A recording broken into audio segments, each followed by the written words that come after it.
आज के एमएलए को नासिक जाना पड़ा, हमने मजबूर किया। आज के एमएलए को प्रशासन तक जाना पड़ा, हमने मजबूर किया। मुझको जो खबर आई कि वो किला झोपड़पट्टी की बात कम कर रहे थे और मुस्तकिम डिग्निटी और शेख आसिफ की बात ज्यादा कर रहे थे, प्रशासन को कंप्लेन दे रहे थे।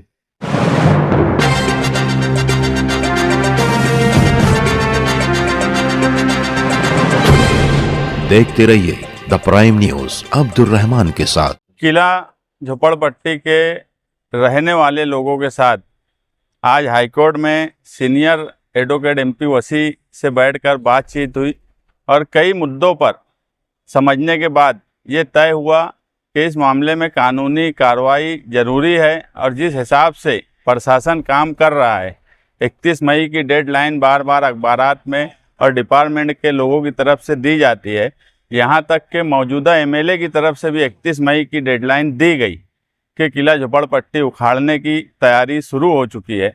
ऐसे वक्त में किला साकनीन को ये लगा कि आसिफ शेख साहब और हम लोग मिलकर उनकी मदद करें, तो हम मालेगांव शहर में जो कर सकते थे वो भी किए।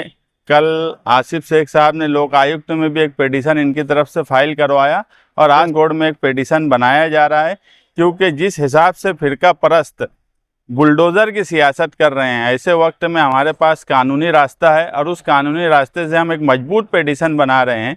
तो जो भी लोग पिटीशन दाखिल कर रहे हैं, सबके नाम से अलग अलग नाम से पिटीशन फाइल किया जाएगा, उनकी एक लिस्ट दी जाएगी और वहाँ रहने वाले जो भी लोग किला झोपड़पट्टी बचाओ कमेटी जो पहले से 1980 से बनी हुई है, उस कमेटी के मातहत जो भी लोग पिटीशन फाइल करना चाहते हैं, हम उन सबका पिटीशन फाइल करेंगे, उन सब के लिए लड़ेंगे। और जो नहीं करना चाहते हैं उस पर भी हमारा कोई एतराज़ नहीं है, मगर जो किला झोपड़पट्टी बचाओ कमेटी की तरफ से आएगा, हम उसकी मदद करने के लिए तैयार हैं। मुस्तकिम डिग्निटी साहब ने पूरी तफसील आपको बताई है।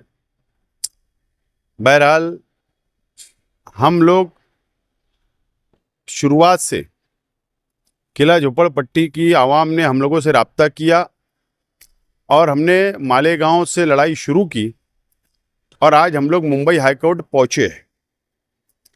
ये लड़ाई सिर्फ नासिक जाके मेमोरेंडम देना या आज दिन भर पूरा दिन मेमोरेंडम देते घूमते रहना इन लोगों का मसले का हल नहीं है।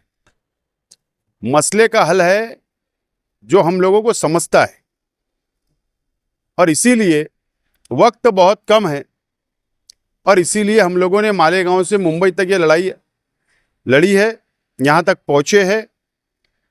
कल लोक आयुक्तों के अंदर पिटीशन दाखिल की गई वकील के मार्फत और आज मुस्तकिम डिग्निटी साहब और पूरी टीम सुबह से वसी साहब के पास, एडवोकेट वसी साहब के पास बैठकर उन्होंने पूरी पिटीशन तैयार की है और उम्मीद है कि कल ये पिटीशन दाखिल कर दी जाएगी और हमारी लड़ाई, कानूनी लड़ाई भी हम लड़ने के लिए तैयार है और ज़रूरत पड़ने पर पुरअमन तरीके से ज़मीन की लड़ाई रोड के ऊपर, रास्ते के ऊपर भी लड़ने के लिए हम लोग तैयार हैं।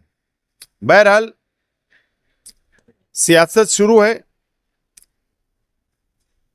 बड़ी तेज़ी से सियासी मामला गरमा रहा है किला झोपड़पट्टी के ताल्लुक से। बहरहाल ठीक है, ये बात तो तय हो चुकी है कि जिस शख्स की जिम्मेदारी थी वो शख्स बाद में आए और हम लोग पहले निकल गए और हम लोगों की मेहनत से ही, हम लोगों की जद्दोजहद से ही आज के एमएलए को नासिक जाना पड़ा, हमने मजबूर किया। आज के एमएलए को प्रशासन तक जाना पड़ा, हमने मजबूर किया। बहरहाल अफसोस इस बात का है कि किला झोपड़पट्टी की आवाम फिर से संजीदा होकर सर जोड़कर बैठे। कल जो लोग साथ गए हुए थे, मुझको जो खबर आई कि वो किला झोपड़पट्टी की बात कम कर रहे थे और मुस्तकिम डिग्निटी और शेख आसिफ की बात ज्यादा कर रहे थे, प्रशासन को कंप्लेन दे रहे थे। एमएलए साहब, हम आपकी कंप्लेन से डरने वाले नहीं है, हम कानूनी रास्ते के ऊपर लड़ाई लड़ रहे हैं। असल में उनकी नीयत आज भी खराब है। वो जिस अंदाज में कलेक्टर से बात कर रहे थे कल, जो मुझको मालूमात हुई, या पुलिस प्रशासन से वो कल भी प्रशासन की बाजू मान रहे थे, कल भी प्रशासन के फैसले को ही मान रहे थे, कल भी सरकार के फैसले को ही मान रहे थे। वो लड़ाई लड़ना नहीं चाहते थे, बाहालत मजबूरी वो सामने आए हैं।